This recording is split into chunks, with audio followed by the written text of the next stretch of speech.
Hi, everybody. Welcome to the first episode of the podcast. My name is Dennis Mary, your host of the podcast. Today, I have here with me my mentor, my longtime friend, Mr. Chika Umeadi. I've known Chika for, I would say, 5 years right now. He has a very huge impact in my entrepreneurship journey.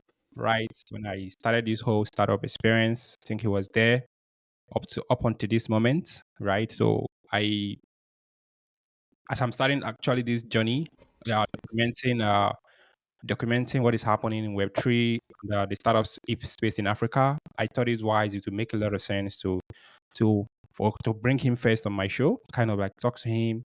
And we're having a very important conversation today. We're talking about the power of courage, what it takes to invest and build in Africa. Because the reason why Africa is so important is I will normally say Africa potential is in its people. And this is something I actually learned from Chika while with discussions over the last few years. And the people brings the people the continent's value lies on these people. So I'm going to bring it up to you, Mr. Chika. Maybe just give a little bit introduction of yourself, what you do at Tiphub, and then talk a little bit about what you do at Google before we dive proper into the conversations. Sure. As you mentioned, my name is Chika Umeadi. By day, I am a product manager at Google. I work on asset automation and creative automation and creative guidance for our ad products, helping advertisers provide relevant and high quality assets so that they can achieve their campaign goals. I've been there for probably about the last 3 years. It's a really great experience. No 2 days are the same. It's a really exciting line of work. By night, I started before Google. I started a company called Tiphub Ventures, which was focused on initially highlighting the narratives of entrepreneurs that were building solutions in the African diaspora space. And what essentially came of that is we transitioned into an investment vehicle, and we actually started investing in companies that we were exploring and working with, and Mhm. and supporting them through connections, working to co-build with them. We're doing a lot of different things in that time. And so, ZipHub has evolved over the last couple of years. It's been about 8 years. Um, Mhm. It'll be 9 years next year. So um, Wow. and so I think we're kind of at a what's the word I'm looking for? We're at a kind of at a fork in the road what to do with Tip Up. So it'll be an interesting next couple of months. See as things evolve. Yeah, sure. Right. I think there is potential there, right? And you guys have the what will I say, the experience as well to actually do interesting things in the continent as well for African founders, both in diaspora and within Africa, and kind of like on the outlook for that. So I think you have a lot of experience in this space, advising companies in Africa, building as well. I think you have a great job going on at Tip Hub. You guys have sorry, at Paris Call, I would like to mention. You guys have actually helped drive product innovation across board for clients and businesses across the spectrum. I don't know, maybe you can share a little bit insight of Paris Call and the interesting stuff you guys are doing there. Because before I jumped on the post, I think I looked it up and saw that you guys are kind of like still kicking at there as well. I don't know if you have anything to comment on that. Yeah, one of the big things as we were working with companies, even early stage companies, is that step change innovation is hard. It requires a lot of resources. It requires a lot of coordination. And early stage companies, later stage companies, already established enterprises all struggled with that. And what we found is that we were really good at identifying bleeding edge technologies and then creating step change business models around them. And so we started doing that with Parallel Score. Parallel Score was a subsidiary, is like one of the first kind of experimental investments at the Tip Up side. Internally, what we do is we work with companies, big and small, and help Mhm. them create a future state for tomorrow, which is combining user experience, product, mindset, business strategy, and engineering innovations. We help them create a future state for their business and for society. And so we've worked with companies in the United States. We've worked with companies in countries and companies in Africa. We've even worked with some European countries as well, or companies as well. And so we're in fact a global a global product company. Yeah. It's one of those things that you don't think about until you say it out loud. So yeah, we've been working, we've been building on that for the last couple of years as well. And similarly, I think we're at a pivotal point in Parallel Score's career trajectory as well. So it's an exciting time to be around. Yeah, definitely. I think you guys did a lot of work in a lot of projects, AI based, before even the coming of ChatGPT and stuff like that. So it's actually a very interesting company to check out. So if you are check out parallelscore.com or .io or .ai, just look them up on Google. They are very easy to find. So okay, let's dive deep into the conversation, right? Because right now, before I jumped on the podcast, I was talking with somebody in Ghana. So he talked about Flows Finance, and then he talked about Deal. Deal raised over $50 million. Float Finance raised around 38 or something $1 billion. Both companies have shut down just within August till now.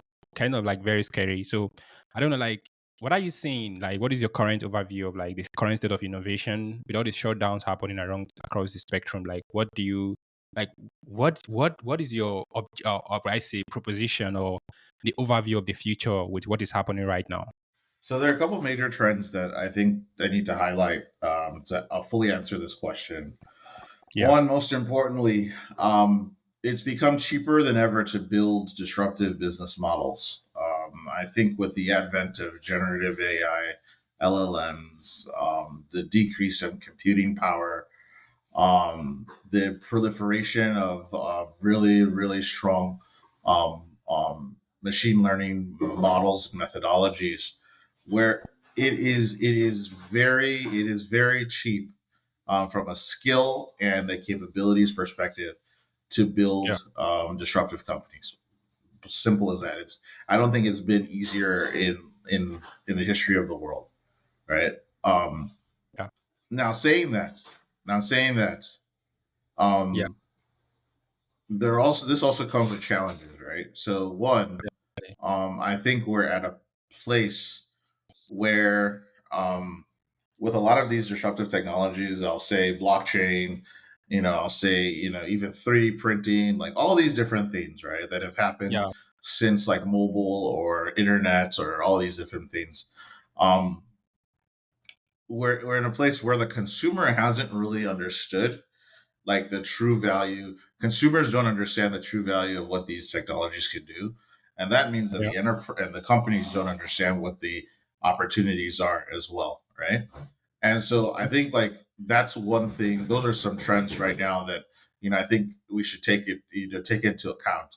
Another thing is that even though it's cheaper than ever to build disruptive business model, Products. it Yeah, is more expensive. It is very expensive to scale, and sure. then it's also very expensive to scale in regions that have not the best infrastructure, right?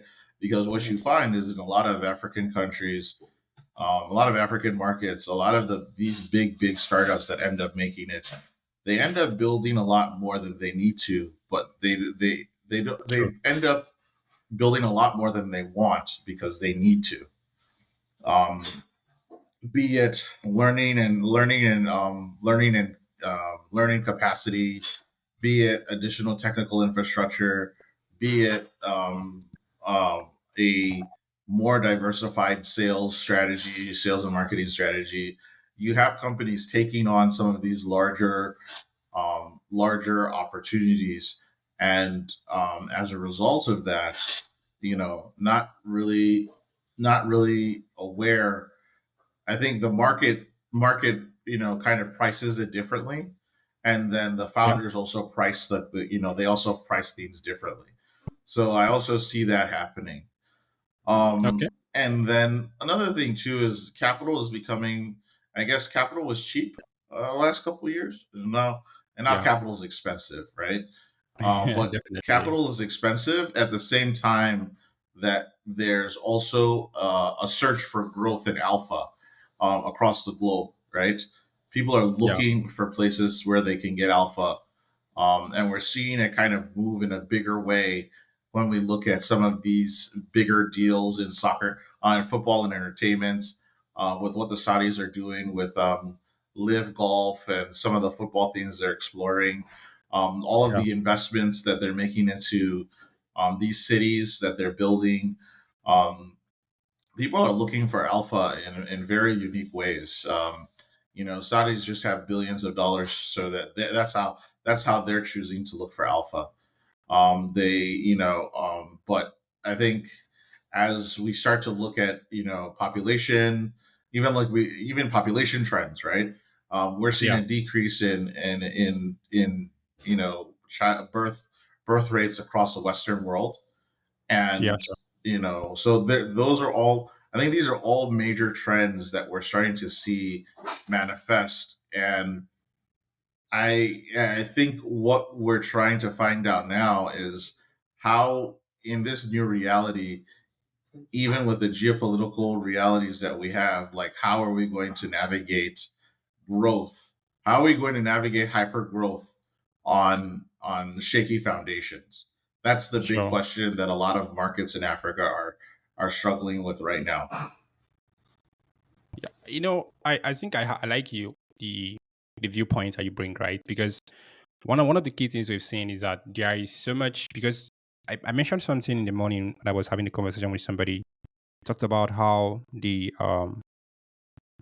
Second World War accelerated the impact of globalization and brought the world very closer with the establishment of the UN, things like the World Bank, things like the Bretton Woods system that created the dollar standard across board for international settlements and the rest of that. So, like, the interests are kind of like converging across board. Things like, as you mentioned, capital is very hard to get right now, and for a lot of companies, it's kind of becoming more interesting. Like the approach you actually taking to acquire customers and actually retain customers and also attract investors. Like within the African region right now, there is in like within the crypto space in Africa, the last 2 3 years there was a very big push to build out what's it called Bitcoin infrastructure, trading infrastructure. Right now, we are seeing companies shutting down, focusing more on stable coins and building payment rails, and the rest of that. So, for me, I think with where everything is going right now, like the challenges and the opportunities are really like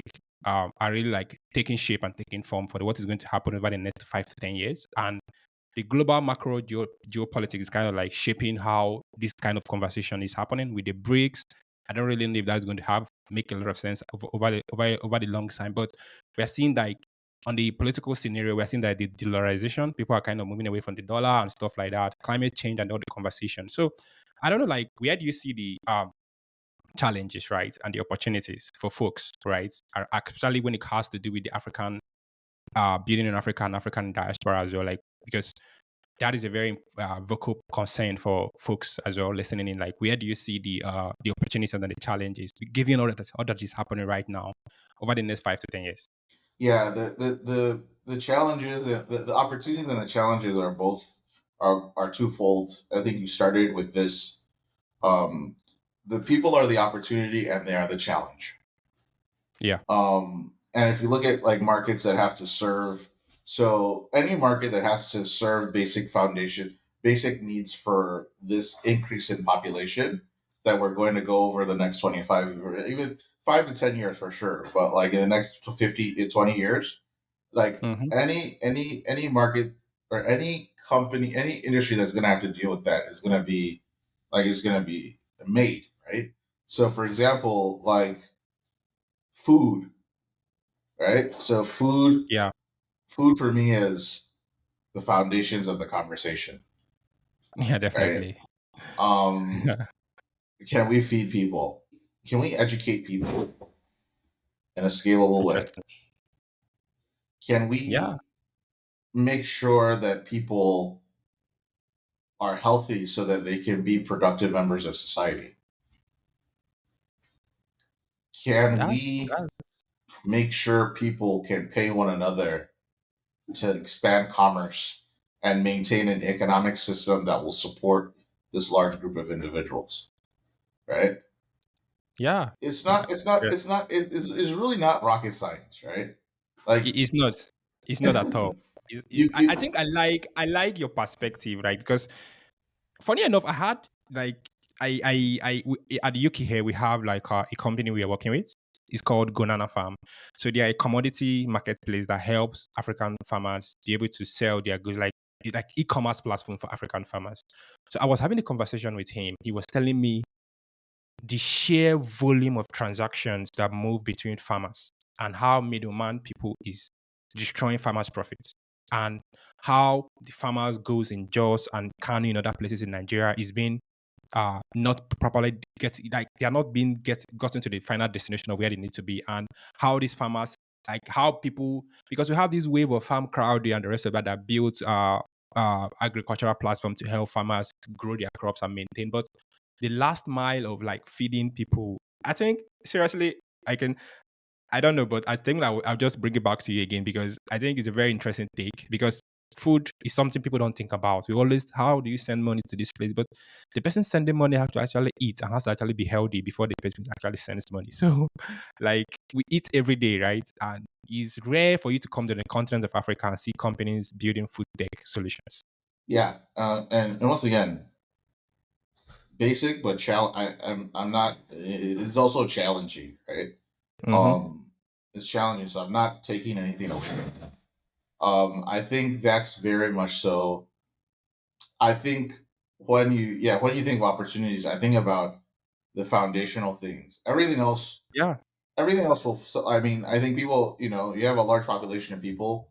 People are going to have to live somewhere. So, like yeah, construction tech, housing. Um, I think that's going to be important.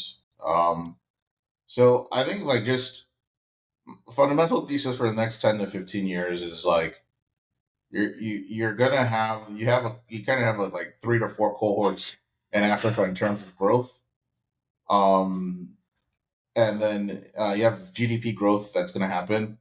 You have population growth that's going to also drive GDP growth, and then you hope that politics kind of settles itself, right? Assuming that's the case, assuming that there's like outside, there's moderate growth, better, more growth than than the average.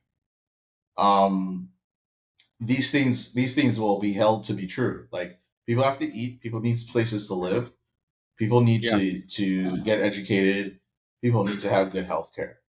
Like I think what becomes the bigger question, right, is which one do you do first, or which one do you bet the house on, right? definitely. And then and then also, which I'll get to the challenges, like just reverse everything that I said, right? If Yeah, people right now we don't have enough houses for people here in we Africa don't. right now, We right? don't. The healthcare systems across in most of the countries are in shambles, right? So like Okay. Nigeria, one doctor, one physician to 20,000 patients, right? Like Yeah, you're not that's going to crazy. treat anybody like that. Um, Education, right? Like our education, we have good institutions. We have some really good institutions, but across the average institution is not aligning with the current needs of the workforce, right? Yeah, So, definitely. how are you perpetuating, ongoing? So one, how are you perpetuating like ongoing um how are you perpetuating like this productive youth narrative, but also thinking that okay, life extension is happening. The way careers people think about careers is different now. The average person will Yeah, have 3 or 4 different careers in their life. So how are you thinking about transitioning your workforce? Like how are you thinking about transitioning your workforce, right? Um, so while there are a lot of different things that I mentioned that are opportunities, and then all those things can be challenges. All those things are challenges, And then Yeah. I also want to add that there's nuance to everything, right? Like I know we I know we don't just, you just go build houses and you give people food. Like there's nuances to everything. But I think ultimately what you're looking at is like you don't need an overcomplicated thesis to make True. money looking at where we're going. And I think that's what I'm heading towards. That's a very interesting take, right? Because I think I love the approach, definitely, because while it's unique, it's rare that you hear people talk about this like on the continent as well. So I believe there is this report that came out from I think decentralized.co. They talked about how Africa is coming online. Like more and more people are coming online on the continent. And as more and more people comes online on the continent, the question becomes like how do these people that comes online, how do they now able to generate income while they're online to be able to kind of like afford basic things for them for themselves. And that is the reason why actually when you look at most of these things, right? Because these things are what is driving the rest of the young population to maybe blockchain or web3 as well. Because people are going there to make money for themselves, to be able to create wealth so they can be able to afford things like housing, afford better healthcare, afford food, and afford every basic things they need to actually survive in modern day society. Because the reality is that these things are not readily available. The support infrastructures are not really available for us. And you mentioned about education, right? Because for me, I have a very personal, like a very good respect for what alt school is doing, right? Because they are giving the opportunity, the practice alt school, you lesson, Shimisha Gaya and the Adewale, Yusuf and the rest of them, and so many edtech products. I think Bola is still doing something in this space. Bola Lawal as well with Scholar X, something like that. So I think all these things are very kind of like very important conversation because careers are changing. I have my junior sister came out of school recently. She's writing her final papers. I'm like, hey, come on, you're going to learn software engineering because there is never a time she's going to go look for a job in a bank and sit down there. Like, so like the institutions we have in Africa is really not preparing people for the what's it called for the future. I might say why we have like the curriculums we have right now available. But while we have wonderful schools, the society is changing and our educational system kind of like needs an update so that people can be able to meet up. Because if people can be able to go to work, be productive in society, they can be able to make money to be able to afford basic needs like food, housing, and the rest of that. So I think it cuts across spectrums and these opportunities, as you mentioned, are also challenges, and the challenges are also opportunities in some perspectives and some angles. So like from your experience, right, coming to the power of courage, because it takes courage to take the step to build on these opportunities and challenges. Like from your experience, like what do you think it really? Because you mentioned something at the beginning of the show. You said that it's really easy to actually build right now because the technologies are there. The AIs of the world are there, making things faster and easier for everybody. So, like, what do you think it really takes? Like, from your wealth of experience over the period of time, like, what is that unique stuff that it takes for people to be able to build and invest in Africa generally? Yeah, I think the two major I think the two major things like this could be a dissertation in itself. Yeah, But I think the people that have been successful on my from what I've seen, one they've rolled they have nuanced um point of view on what success looks like, and it's yeah, ever changing, right? So it's not like hmm, and then they're wise, but they understand they know nothing, right? true, true, And so I think the first one is I kind of think of it as like you're winning. Your goal is to win battles in order to stay in the war. definitely. And that's how people think about it. So like, how do I now optimize myself to be for each battle, knowing that there'll be small battles, and Ahead of me, that will ultimately drive like how successful I am. The battles will define me more than the war will. sure, Um, and what that means is like it becomes very much tactical and less about like strategy is important. I agree, strategy is super important, but like it becomes more tactical. Like, what am I doing on a daily to make sure that we're set up for success? Yeah. who do I have, like, how am I taking advantage of, the resources I have? Where are the gaps, and how do I, instead of lamenting on my gaps, how do I play to the strengths that I have? And then on the second side, like, it's very, I think at a certain point you know that you know your stuff on, like, what the problems, and you have a hypothesis oftentimes, and you have a hypothesis, you have a way of working, but you're not married to it, right? Yeah. And you are willing to adapt and adjust, to the environment that's always changing, and the scenarios that are always changing, right? And when you're in that, when you go to a place, when you attack a problem, understanding that, like, you can't boil the ocean, where Mhm. people oftentimes feel like you should be, Yeah. and then you also don't know what you don't know Yeah. sometimes. All of those things, like, humble you in a way that allow you to be like a good founder.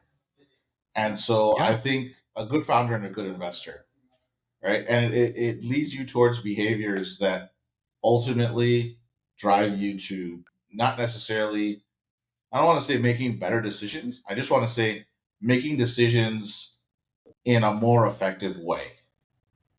Yeah. And that's what those are like two nuanced perspectives on, like, I think what I've seen on, with people that have made money, um on the investing side or on the startup side. Yeah. That's a okay. Yeah. I think that's a very interesting take because I think it's not kind of like a cold coffee, it's like kind of a far conversation from home, right? Because it takes a lot of courage to actually stay here because there's something GB will always say whenever he's talking about Flutterwave. He said, we are here for the long time. We are not going anywhere. No matter what happens, no matter what we face now, we are optimizing for the long term. We are here for the long conversation. So, like, staying in the game makes a lot of sense, right? Because the longer you stay, and not just because you are here, but as you are here, you're optimizing and getting better to kind of like make better decisions to actually build better product. Because no matter how we want to say it, the technology does not build itself. We like people. I have this quote that if somebody say, technology is the future, I would say no, humans are, because it's we humans that determine what the future of technology is definitely going to be. We are the people that build we are people that build we are the people that build the what's it called the innovations of the world and the AIs and stuff of the world. So that brings me actually to the innovation conversation, right? Because at the beginning he talked about Web3, AI, blockchains, the gene editing and so many other technologies that actually is on the loose right now. Because what we are seeing from the beginning of the year to now is Meta came out with the metaverse conversation recently. They kind of like Google what's it called, Apple is combating them. They are building like the VR battle is kind of on of like, where our digital experience, we now have to like experience it and live inside of it, right? We have the AIs because AIs are really optimized the way everybody does things. Like, I don't know about any other person, but I almost use AI almost every day. I use ChatGPT, I use Bard, I use Cloud, I use so many AI tools kind of like to make my productivity better. So like, what's like coming from Google, right? Like, what is your perspective of like the future of innovation for like folks as coming given the rise of these emerging technologies practically? Yeah, I think on the AI front, I think healthy competition is good. We saw that Mm-hmm. with ChatGPT. We saw that with OpenAI and Bard. Um, here's what I'll say. Yeah. The the innovations in, LLM and generative AI, are will be proliferate. There are enough competitive models, out there to kind of see, like, what happens, right? Yeah. Every I think after OpenAI launched theirs, every research institution and their moms added their generative AI and LLM model to GitHub. Like, so, essentially everyone has this like there are a lot of open source models, right? Yeah. Um, and I think what gets really exciting if we go back to like back in the day, like what has been the most disruptive experiences for excuse me, what has been the most disruptive experience economically? It's always been like what builds a platform, right? Yeah. Like I think there's the idea of the exchange of value and market, and that's pretty disruptive, and the ability of financial products in general really disruptive. But if you look at like the tech from a tech perspective, platforms are what like really drive like really interesting things, right? So I think Yeah. when I look at generative, like when I look at like the timeline, the pathway to innovation, what I'm interested in is like what is the next big platform, right? What is the next Yeah. big platform that we're all going to want to have to use, either because it's super cool or it solves a really big problem, or it creates a really unique experience for all of us, right? And that's where I think, from an innovation perspective, we have to start. We have to start thinking about, because if we get bogged down, if we get bogged down in the technology, and oftentimes this is the downfall of the builder. If we get bogged down in the technology, what ends up happening is that we miss out on the real value that we're creating for the users at the end of the day, right? Sure. And what Yeah. ends up happening is that um, by missing out on what the users want, we really miss out on like the real disruption, which True. I think ultimately tends to drive the market a little bit more than just tech advances in technology. Interesting. So like more people focused innovation than kind of head on into technology making noise and the rest of it. I think that's a very pretty interesting take, right? Because at the end of the day, I will always say no matter what you're building, whether in Web3, AI, wherever you are building it, you're building it for human beings, right? So like putting the humans in the front of the technology as you are building it and keeping them in mind, your customers, is actually a very good way to actually do build whatever you need to actually do as a person, and also as an innovator. So I think if you're listening in, you definitely know that you have to put your customers first. That is just the basic conversation, right? Just put your customers first. Put people in front. Put your customers first. That's how we actually. Uh, that's what the future is going to be. People is the future, and technology is just here to make the life of human beings better as we actually evolve as a species. So I think You know, I yeah, come yeah yeah. No go one, ahead yeah. please. Like to go back to this, like no one's gonna ask if you use the Bard model or the Chat GPT model Yeah, or true, the Amazon AWS model to generate text, right? Like true, that's not what people are gonna ask. They're gonna true. ask, with the text you generated for me, did you solve a pain point that like has been Simple, either impossible for me to solve or something that I hadn't even thought about? true. Um, that's what they're going to be looking for, and so we have to like we have to center these experiences around what value we can drive to the user.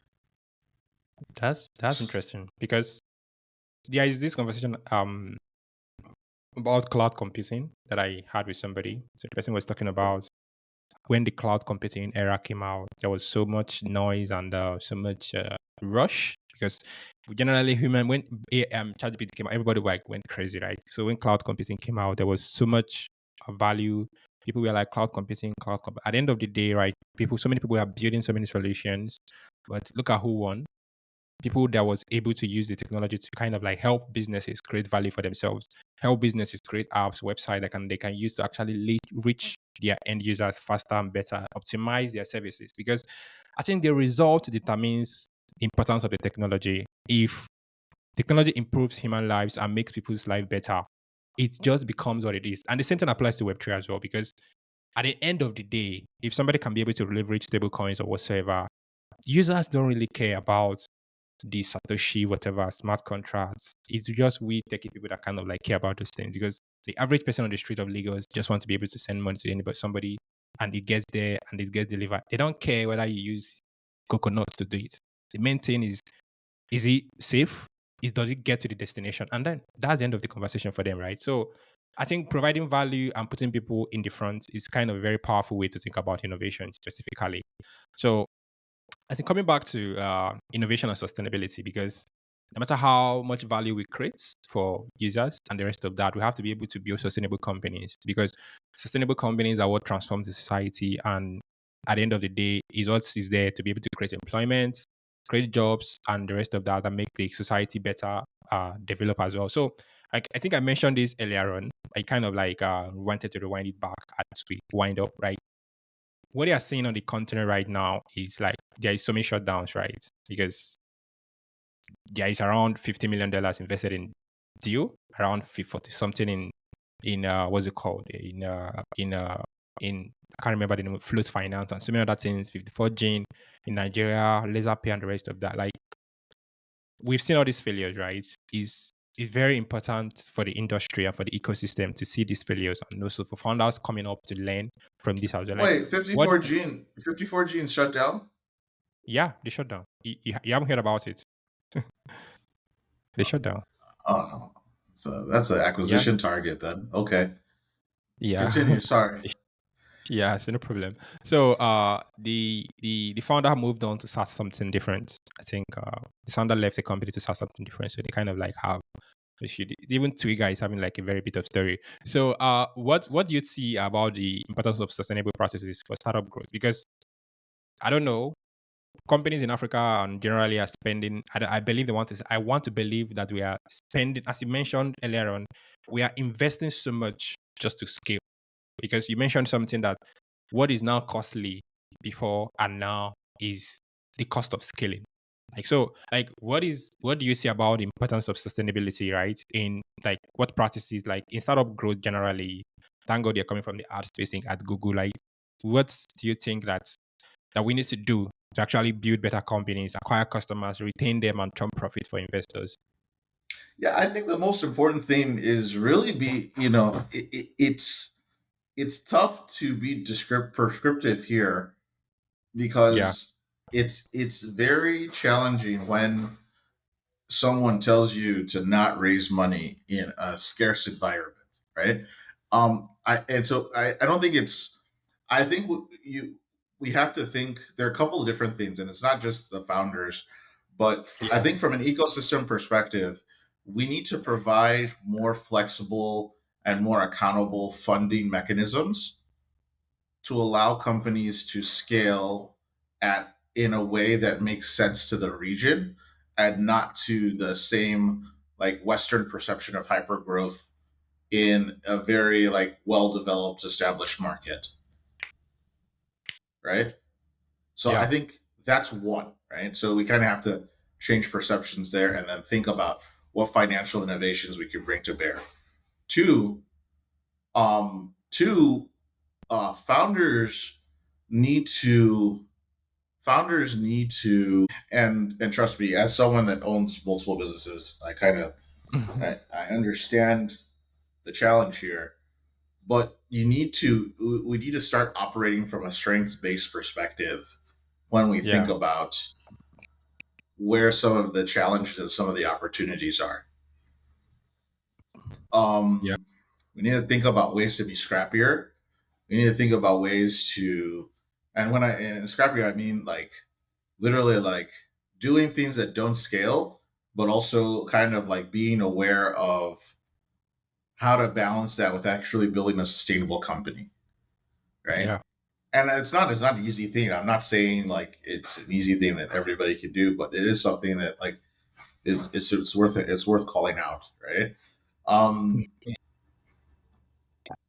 I also think like investor founder fit is important. So like outside of just financial innovations we need, like I think a lot of folks flat out lie, like like a lot of investors lie, a lot of founders lie about, so a lot of investors lie about their patience, a lot of founders lie about like their ability to deliver. And I think True. like people just need to have candid conversations around like let's get off the fact that we're doing this dance right now and to see if you can fund us, and let's be like honest with you that like, you know, this is the reality we're facing, and you know, this might take longer than usual.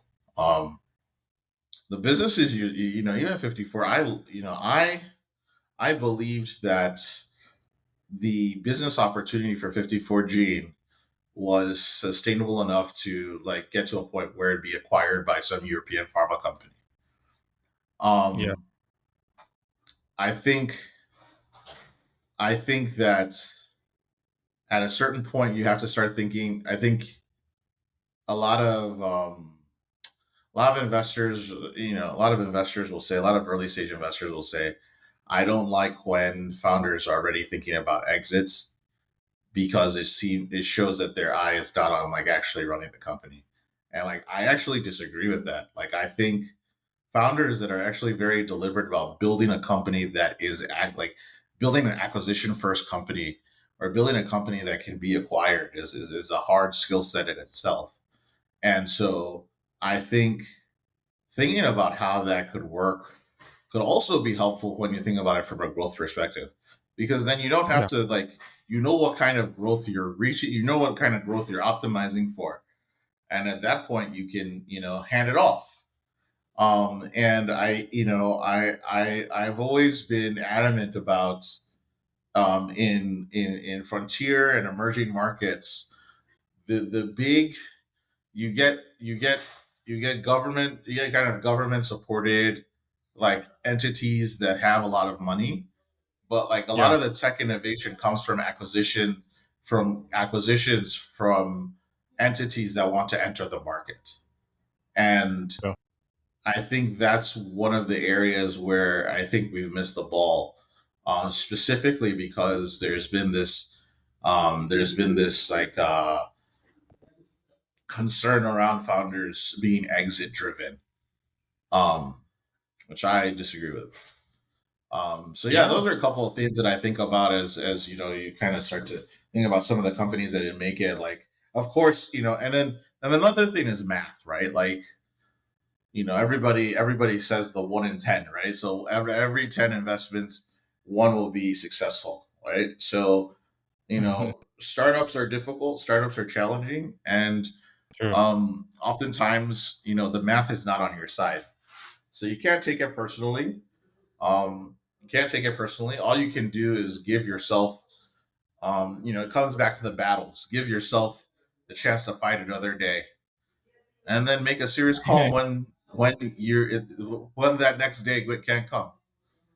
Definitely. I think it's a very difficult decision to shut down a company. I don't know because I would normally say I normally tell my friends, I was like, I don't know, man, these guys are calm down and shut down after raising millions. Like, how where do they find the courage to actually do the shutting down something? Because I think it hinges on their personality and morals of different founders and how they are kind of like how they're seeing what they're doing and the rest of that. But most times it's healthy to just bow out and go rest and maybe look for another thing because 54 Gen already is doing something different, like similar company but building another startup entirely. So I don't know because there is never a very one size fit all answer to kind of like how you build sustainable growth models for companies. And there's something you mentioned that is actually a very personal view of mine because companies have to be built with exit in mind.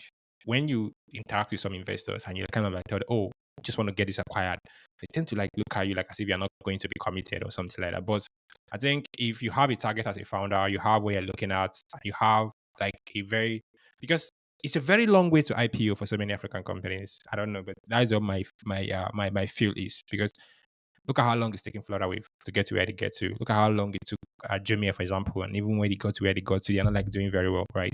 So I think Africa is a very tough place to actually build something, but there's a lot of opportunities here as well. So that brings me to the idea of like because all these things comes down to because if you have sustainable growth, then you can balance out long-term success. Like you can have like a 5 year roadmap and crush it across board because like what's generally like speaking, because there has to be like a very good marriage between innovation and your long-term goals as a company because we live to innovate and so many companies are innovating. Flutterwave just launched FXP to enable students to pay for school fees. Before they were just focusing on solving APIs. Now they are getting better. Paystack just launched a QR code payment solution to make it easy for people to be able to scan and pay. What's the name of these guys? Money Point just launched a mobile app. So there's so many innovation tied to that long-term success. So like, what advice do you have for founders specifically around this? Around this spectrum, right? How do we balance out innovation and long-term success? Like how fast should we adopt new technologies generally, and like how fast should we actually, because most times there is also a cost to innovation because innovation is not kind of free. There's also a cost to it. It kind of has some impact on your business model as well. So like, what do you have your opinion about it generally? Let me just stress it much further than that. Yeah. So I think here's how I think about it, especially for founders, right? Like Yeah. you kind of find yourselves in different points in times where things are just like super disruptive, and you've got to figure out like what you're doing, right? Like Yeah. so. I would say generative AI and LLMs is one of those times. Like it's like the internet, mobile, kind of cloud. Like it's kind of like these like these changes that could like change the business model a little bit and create like unlock opportunities for you, right? So Yeah. I am an adamant opponent of adversarial innovation, and I'm sure this has another kind of connotation somewhere else. But for me, adversarial innovation is like I'm always a fan of trying to trying to beat yourself, right? And so assuming you have, and I kind of look at the BCG growth. Like for me, it's like the BCG growth matrix. It's kind of, you got your cash cow, your innovation bets, and then kind of all these different things. That it's like a four quadrant.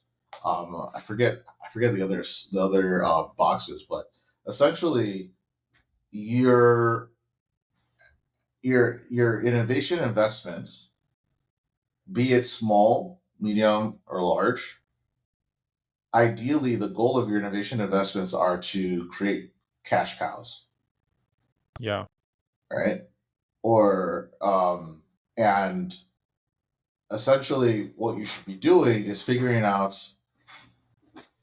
every kind of couple of quarters, every year, what are my major bets, right?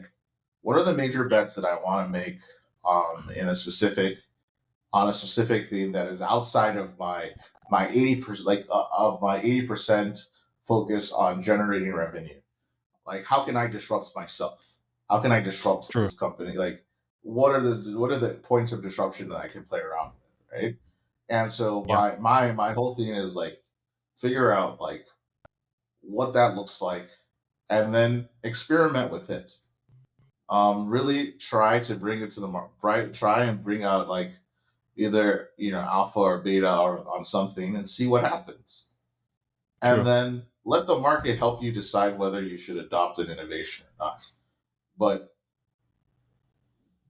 figure out a way to evaluate and stress test the innovation in a way that's aligned with your strategy, with the hope that it should drive outsized returns for you.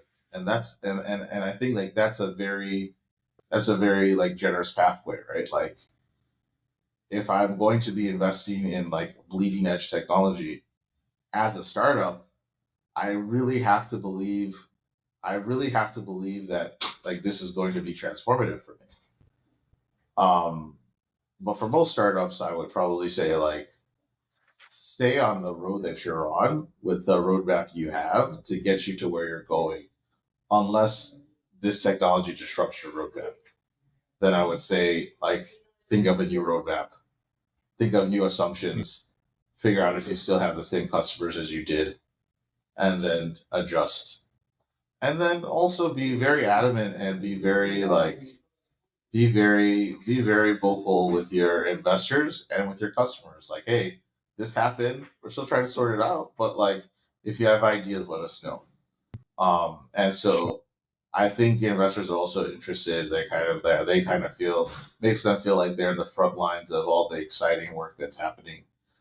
So I think it's a really good call out to just say, like, it part of it is, building community around this challenge. The other part of it is experimentation. And the other part of it is knowing when, like, this disruption is disruptive to your current hypothesis of what your business model is.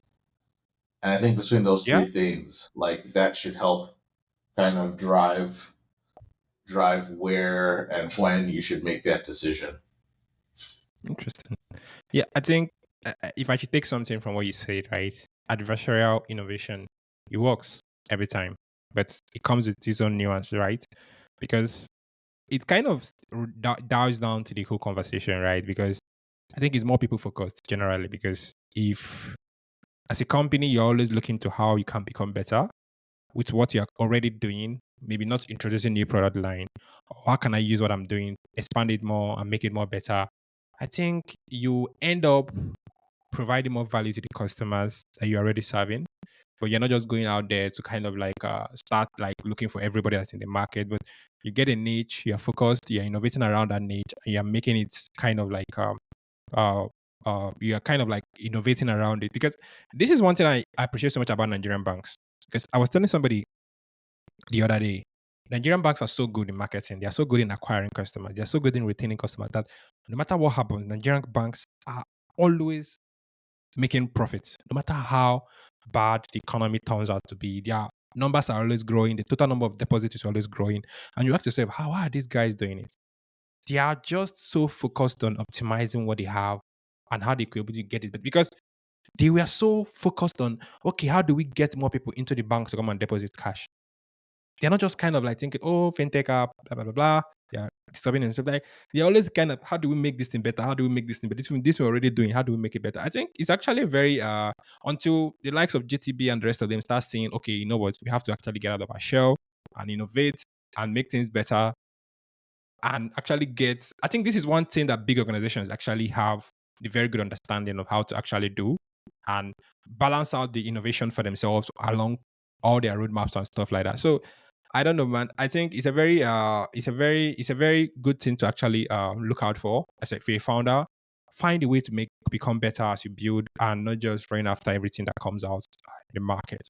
So I think we kind of like wrap it up because we already have like a very interesting conversation. We could keep on going definitely, but we have to like work with time as well. So I think coming around the outlook for because that brings back to the work you're doing, right? Like you mentioned some interesting conversations about what we should be looking out for Tiphub and the rest of that. But maybe like what are you looking out for, like the outlook for innovation for African diasporas and uh, Africans and Africans and African diaspora as well?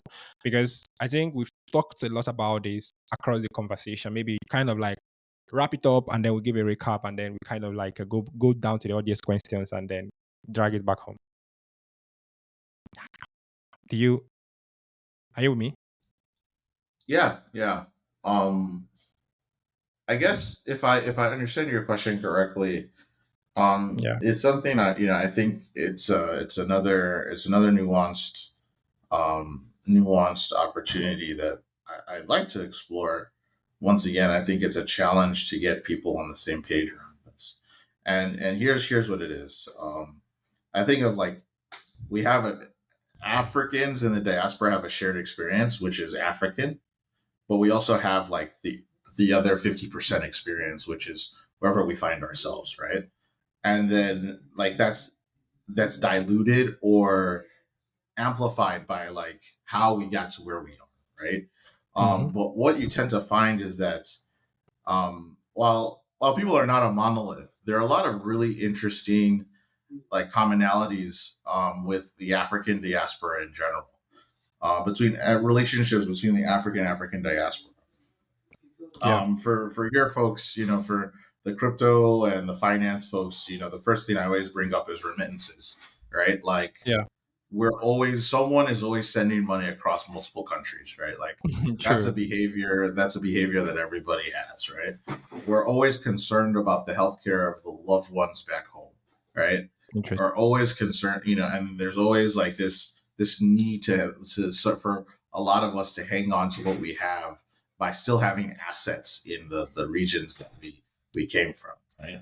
And so I True. think like that's one, when I think about like what that means, it's that becomes, that starts to open up a couple of things, right? So from and we're starting to see what it really means, and I'll kind of talk to you about that as well. But like these shared experiences manifest themselves in multiple ways. The financial behaviors, as I mentioned, are important. Media and entertainment, kind of the rise Yeah. of Afro beats and Amapiano, kind of the forefathers of, or the children of, you know, you know, of Jamaica, of reggae, and some of the Yeah. Lucky African Dube, the rest of them. Afrofusion Yeah. work that has been done by our forefathers. Um, and I think when you look at what that looks like, ultimately that creates that, once again, another shared experience, right? So we look at Nollywood as well. We look at, kind of the celebration of the, entertainers, and all the sports that we participate in. So there's a lot of shared experiences that are super essential to the overall African diaspora narrative. And so, if we have all these shared experiences, then we have shared challenges, right? And Yeah. so, with shared challenges means that there's shared opportunities. And so, I think ideally, and for me, if I had unlimited resources, my main focus would be highlighting and exposing some of the commonalities and some of the challenges that exist across the African diaspora. So, how are Mexican, Afro Mexicans, what kind of banking solutions are they building for inclusivity? What Yeah. kind of remittance products are Europeans building for their African counterparts? Mhm. What kind of entertainment opportunities are there for Africans in the United States? What does that market look like? And so that's how I start to think about these things, knowing that they'll most likely continue to expand as more people seek to leave the current countries they're in for these other markets. Yeah. So, I think it's really important to call that out as not necessarily the next frontier of opportunity, but taking advantage or capitalizing on the already existing value that it may not be valued the right way. Yeah. I think I would definitely say, if there's one thing I would say, I think it's been a very interesting conversation, definitely, because the last few points you made about, because no matter where you go, you're an African if you are from the continent, right? No matter where you find yourself, there's always these commonalities across borders. Almost every Africans have. There's this affinity we have amongst ourselves. Like when you connect with an African, whether in Australia or in China, it's more easier for you to acquaint yourself with them than every other people that are from different nationalities. And that is actually where the value and the what's it called, the value and opportunities are, right? According to what my guest said, right? I think from the beginning of the conversation we kind of like bring it down from uh what is happening, the future is going to look like, and the power of courage, because it takes courage to innovate, and also it takes sustainability to make sure that the innovation that you're implementing actually generates profit for you and for your investors and for your users as well. So I think it comes down to balancing out people and innovation, put people in front, and also innovate against yourself. try as much as possible to become better. Like, I don't know the philosopher that said that is a man, know thyself, right? There is always this need for we human beings to kind of like innovate and get better as we kind of like evolve on planet Earth as well. So I think before the show, we kind of like went into the UK community and because we shared some of the events that is coming up, kind of like asked if anybody has any questions for the upcoming guest we'll be bringing on the show. So we have just two questions from the guests. So I'm just going to from the audience. Sorry. So not about listening right now, but definitely part of the broader UK comic book community. So and many of them are definitely going to dial in after we share these recordings. So I want to find out like one of the question one? I don't know. One of the questions is what inspired you to become involved in investing and building startups in Africa? That's the first question. You just have only two questions. Like the first one is what inspired you to become invested and interested in involving investing in Africa and building companies in Africa? Yeah, I think first thing that inspired me was the idea of sustainable economic impact, right? Like, I think there's a geopolitical dance around international development, and I think international development has its place. I think grant money has its place, but I also think like if we can find more sustainable solutions to businesses and challenges we have, that creates a better reality for everyone. So I started to look at Africa. I started to look at building and investing in businesses as a more sustainable opportunity than being the person that is donating X, Y, and Z. I'd rather put invest money and then also invest my time. Yeah, I think the next question, which is the last, is how does Tiphub choose startup they work with, and what criteria is kind of like most important to you guys as well? Yeah, so we don't operate like a traditional fund. Like a lot of it comes from the partner. A lot of the capital comes from the partners. So we kind of get the freedom to do whatever we want.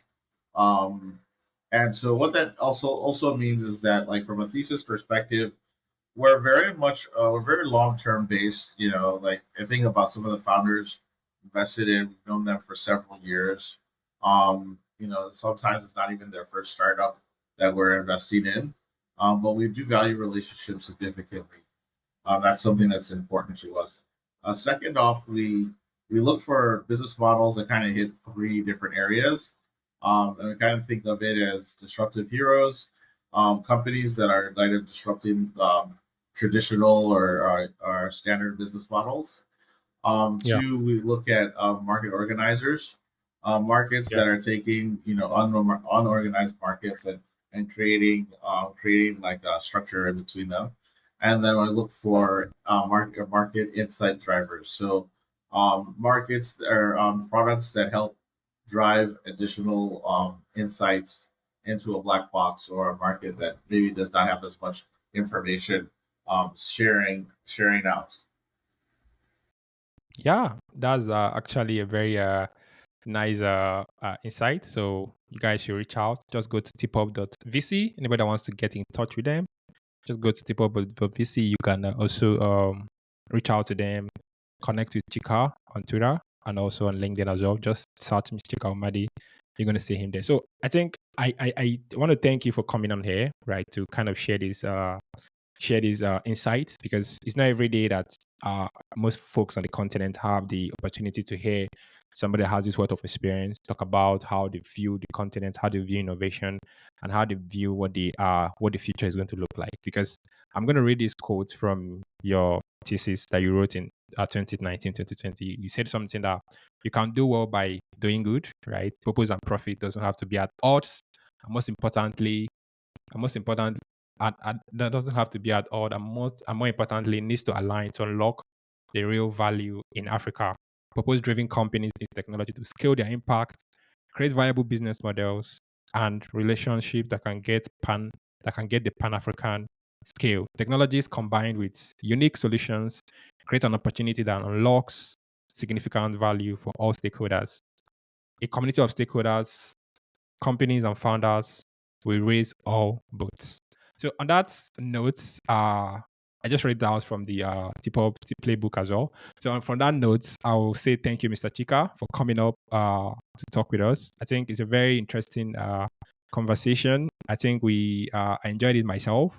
So I don't know, closing thoughts before we call it a day. Anything you have to say before we kind of wrap it up? Anything at all? No, I thanks for having me on, Yeah. and I appreciate the conversation. Yeah, interesting. Thank you. Thank you everybody for today for listening in as well. So remember, the Frontiers. The cast is brought to you by the Frontiers, which is the UK podcast network. So we're going to be sharing the show probably by you will receiving and be streaming it on YouTube. You're also streaming the on Spotify, Apple, and everywhere you listen to your podcast. We want to thank our community. It's been a very amazing journey since we started the Frontiers. Like we've grown, we've reached over 1,000 audience, and we are growing in numbers every day that we release a new episode. So thank you everybody, and from me to you, watch out for the next episode of the cast. From all of us here at Yuki and my guests to everybody, thank you and have a nice day, everybody.